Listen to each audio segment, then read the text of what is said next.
सभी मनुष्यों के शरीर की आंतरिक और बाहरी बनावट एक समान है। उनकी मानसिक तथा आत्मिक रचना भी एक सी है।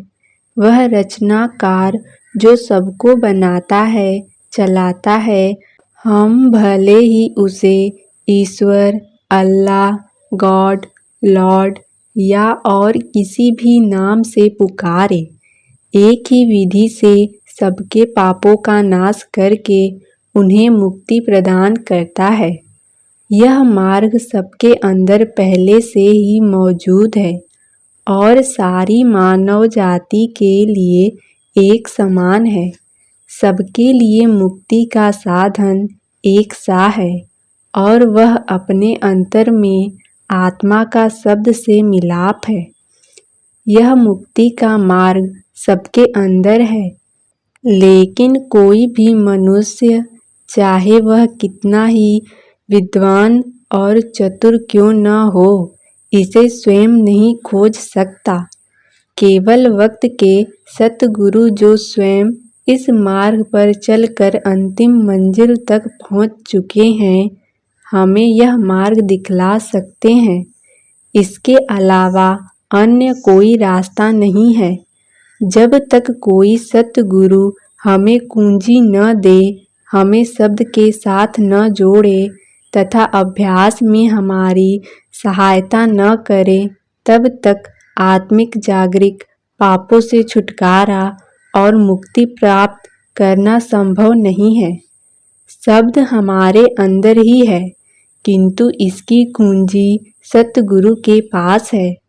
जब तक कुंजी नहीं लगाई जाती, शब्द गुप्त रहता है। मुक्ति का यह मार्ग समय के साथ न बदला है और न ही कभी बदलेगा।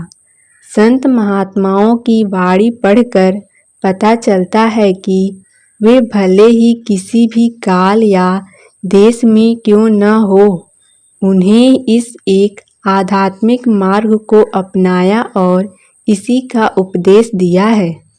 यह स्पष्ट करने के लिए कि संत महात्माओं की शिक्षा हमेशा सर्वसाझी है, यहाँ अलग अलग स्रोतों से कुछ संक्षिप्त उदाहरण दिए गए हैं। महात्मा ने सभी को यह दात एक जैसी बख्शी है। हर व्यक्ति यदि चाहे तो इससे फायदा उठा सकता है। संतों का यह संदेश हम सब दुनिया वालों के लिए उम्मीद तथा खुशी का संदेश है। इस संदेश की सच्चाई का अनुभव करने के लिए हमें मृत्यु के बाद तक इंतजार करने की जरूरत नहीं है। संतों का उद्देश्य पूरी तरह से आध्यात्मिक होता है।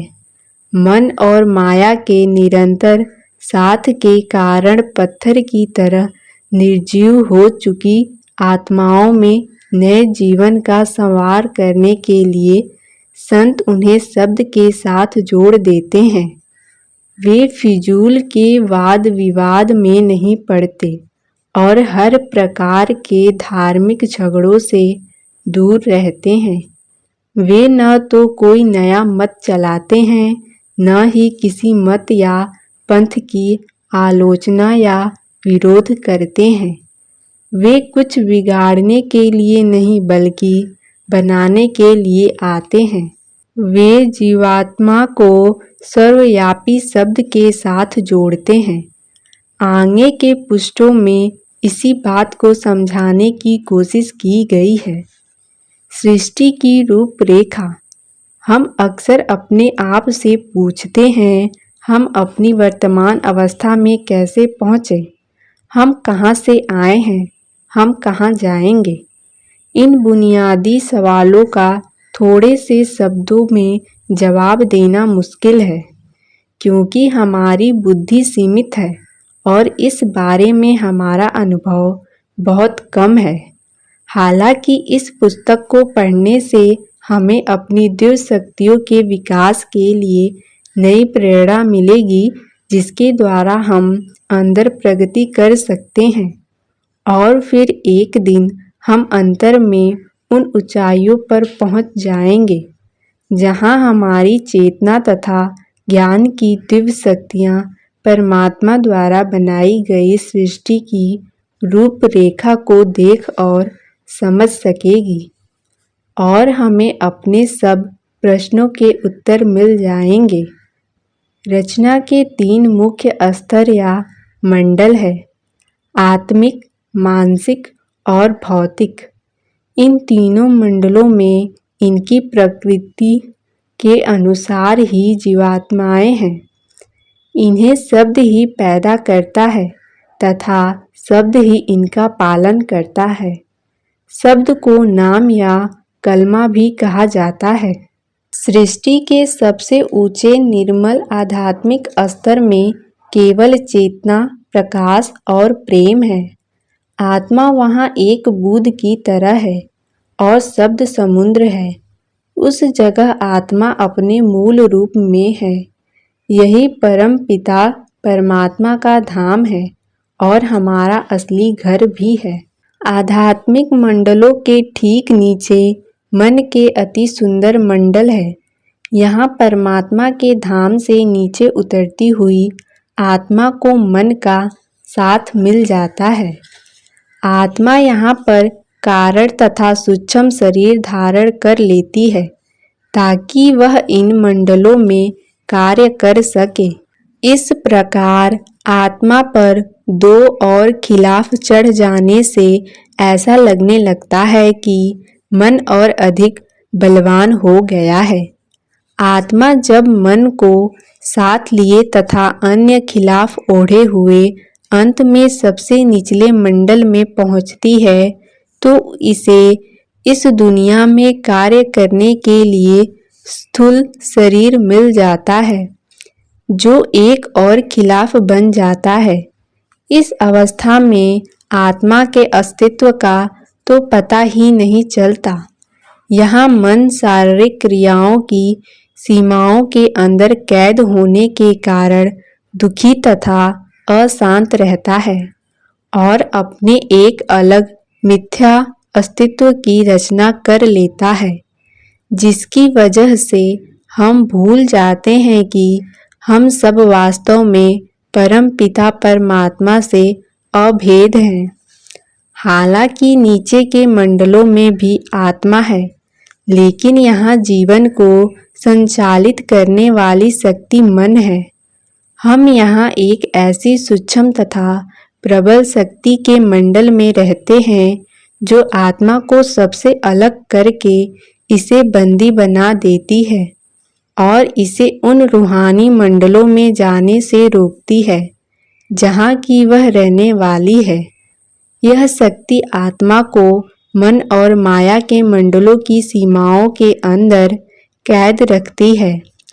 हो सकता है कि कुछ लोगों को मन की इस नकारात्मक शक्ति पर विश्वास न हो, लेकिन असलियत यही है कि परमात्मा ने अपनी मौज में यह विधान बनाया है कि नीचे के मंडलों का संचालन और विकास आत्मा की सकारात्मक शक्ति के बजाय मन की नकारात्मक शक्ति काल द्वारा होता है। हालांकि मन आत्मा से शक्ति लेता है और आत्मा ही उसका स्रोत है। हालांकि हम सब उस परम पिता परमात्मा की किरणें हैं जो स्वयं प्रेम का रूप है, फिर भी सृष्टि के निचले मंडलों में रहने के दौरान हमें मन के कहे अनुसार चलना पड़ता है।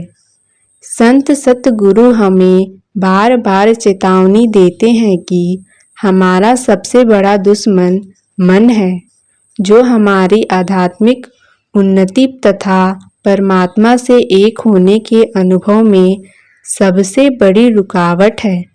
परंतु मन इतना बलवान है और इतनी चतुराई से काम करता है कि हम उसके बहकावे में आकर संतों की चेतावनी की अनसुनी कर देते हैं। हम फिर यह प्रश्न कर सकते हैं कि हम इन निचले मंडलों में आए कैसे। जैसा कि पहले कहा जा चुका है कि जब आत्मा अपने निज घर से आध्यात्मिक मंडल से नीचे उतरती है तो यह मन के प्रभाव में आ जाती है। रचना का विधान ही कुछ ऐसा है। जब आत्मा एक बार मन के मंडलों में दाखिल हो जाती है और मन का साथ ले लेती है तो शब्द तथा आध्यात्मिक मंडलों में इसका संबंध टूट जाता है। इच्छाएं हमें ललचाती हैं। बचपन से ही हम अपने वातावरण से आकर्षित और प्रभावित होना शुरू हो जाते हैं। फिर 5 विकार काम, क्रोध, लोभ, मोह तथा अहंकार हमारी निम्न प्रवृत्तियों को और अधिक उत्तेजित कर देते हैं।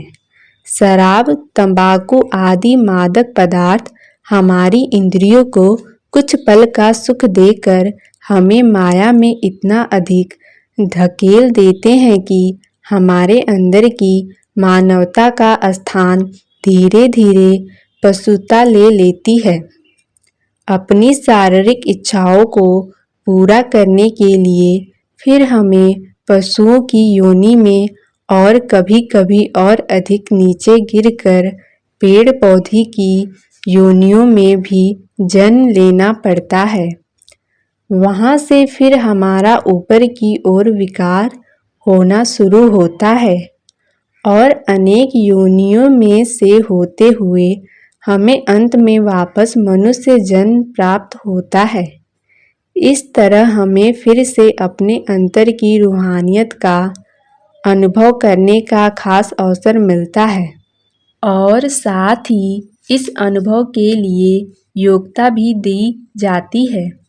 सृष्टि में सबसे अधिक विकसित प्राणी मनुष्य है, इसलिए हमें मनुष्य जन्म के इस अनमोल अवसर का फायदा उठाना चाहिए और मन के नकारात्मक प्रभाव के विरुद्ध लगातार संघर्ष करते रहना चाहिए ताकि हम धीरे धीरे उन्नति करते हुए कैद से छुटकारा पा लें और वह खोया हुआ मार्ग हमें फिर मिल जाए जो हमें वापस परमात्मा तक पहुंचा दे। ऐसा न करने पर हम मन के चंगुल में ही फंसे रहेंगे और बार बार हमें नीचे की योनियों में जन्म लेना पड़ेगा।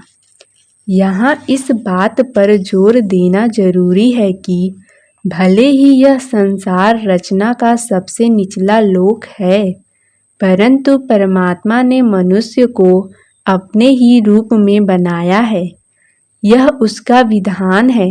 इसलिए इस मृत्यु लोक में केवल मनुष्य जन्म में ही हम अपना पूरी तरह विकास कर सकते हैं। फिर रूहानी सफ़र में नीचे से ऊपर की ओर रचना के अलग अलग मंडलों को पार करते हुए अपने निज धाम वापस पहुंच सकते हैं जहां से हम यहां आए थे। सूक्ष्म मंडलों में रहने वाले देवी देवता भी इस पूर्णता को प्राप्त नहीं कर सकते क्योंकि उन्हें भी अपने अच्छे कर्मों का फल भोग कर इस धरती पर वापस आना पड़ता है। अब अगला प्रश्न यह उठता है कि हम जन्म मरण के चक्र से छुटकारा कैसे पा सकते हैं, इससे ऊपर कैसे उठ सकते हैं। मन के मंडलों में आत्मा बेचैन रहती है क्योंकि यह जगह उसके लिए ठीक नहीं है। 2 अलग अलग स्वभाव वाली चीज़ों का साथ सच्चा नहीं हो सकता। इस दुनिया में हालत और भी बदतर है। यहाँ आत्मा अपने स्वाभाविक वातावरण में नहीं है और मन की हालत भी बेहतर नहीं है। दोनों ही माया के प्रभाव में हैं। दोनों आवागमन की वीरान घाटी में जगह जगह भटक रहे हैं और इन्हें कहीं भी चैन या आराम नहीं मिलता। इस संसार में कोई भी जीव वास्तव में सुखी नहीं है। दुनियावी आडंबर से मन संतुष्ट नहीं होता और मन के मंडलों की चमक दमक आत्मा को नहीं लुभाती। मन और आत्मा तब तक असंतुष्ट और बेचैन रहते हैं जब तक वे अपनी अपनी मंजिल, अपने अपने असली घर वापस नहीं पहुंच जाते, यानी आत्मा परम चेतन रूहानी मंडल में तथा मन अपने मूल स्थान में। चाहे यह बात देखने में सत्य नहीं लगती, लेकिन असल में अधिकतर लोग उस समय ही इस संसार से परे किसी चीज की खोज करना शुरू करते हैं जब उनके हालत हद से ज़्यादा खराब हो जाते हैं। कुछ गिने चुने लोग ही हैं जिन्हें भ्रांतियों, धार्मिक दर्शनों और सिद्धांतों के विवादों के बीच सांसारिक लोभ तथा उससे प्राप्त होने वाले झूठे अस्थायी सुख और सत्ता के लिए किए जा रहे संघर्ष के बावजूद इस जीवन की अस्थायी सुख और सत्ता के लिए किए जा रहे संघर्ष के बावजूद इस जीवन की असारता और इसकी मूर्खताओं का एहसास होने लगता है। वे अपने आप से पूछते हैं कि क्या इस स्थिति से निकलने का कोई रास्ता नहीं है? क्या हमें सत्य का ज्ञान कराने वाला कोई नहीं है? क्या हजारों वर्ष पहले दी गई शिक्षा और पीढ़ी दर पीढ़ी की जा रही उस शिक्षा की गलत व्याख्याओं से संतुष्ट रहने के बजाय हम किसी और से सहायता की आशा नहीं कर सकते? ठीक वह घड़ी है जब सहायता मिल जाती है। कुछ लोग रूहानियत में इतनी उन्नति कर चुके होते हैं कि वे यह एहसास कर लेते हैं कि संसार में कोई न कोई अवश्य है जिसे सत्य का ज्ञान है, कोई है जो उनकी सहायता करने के लिए तैयार है। संसार में हमेशा ऐसा सच्चा संत महात्मा मौजूद रहते हैं जो मन को वश में करके आध्यात्मिकता के सर्वोच्च शिखर पर पहुंच चुके हो और जिज्ञासु को भी अपने साथ उस ऊंचाई तक ले जा सकता हो। ऐसे सतगुरु जिज्ञासा आत्माओं पर हर दम नजर रखते हैं। जिस तरह पहाड़ की चोटी पर खड़ा व्यक्ति नजदीक या दूर जल रही आग को देख लेता है, उसी तरह सतगुरु भी प्रभु प्राप्ति की इच्छा रखने वाले इंसानों का नजर रखते हैं और वे जहाँ भी हों उनसे मिलने सतगुरु स्वयं वहाँ जाते हैं या उनको किसी न किसी प्रकार अपने पास बुला लेते हैं। पूर्वी देशों में यह कहावत प्रचलित है कि जब शिष्य तैयार हो जाता है तो सतगुरु प्रकट हो जाते हैं और यही सच्चाई है। जब हम तैयार हो जाते हैं, यानी जब हमें यह महसूस होने लगता है कि हमारे अंदर कुछ ऐसा है जो बुद्धि की पहुंच से परे है, जो इंद्रियों द्वारा दिखाए जाने वाले भ्रमजाल को स्वीकार नहीं करता, और जब हम दीन होकर अपने आप को किसी ऊंची सत्ता की शरण में ले जाना चाहते हैं, जब हम यह जान लेते हैं कि संसार केवल भ्रम है, धोखा है, जब हम पूर्णता की प्राप्ति की सख्त जरूरत महसूस करते हैं और हमारे अंदर जीवन का रहस्य जानने की तीव्र इच्छा पैदा हो जाती है, तब हमारा पूरे सतगुरु से मिलाप हो जाता है। उनसे नाम दाम प्राप्त करके हम मृत्यु के बाद नहीं बल्कि यहीं और अभी अपनी इस महान यात्रा को आरंभ करके निज घर पहुंच सकते हैं।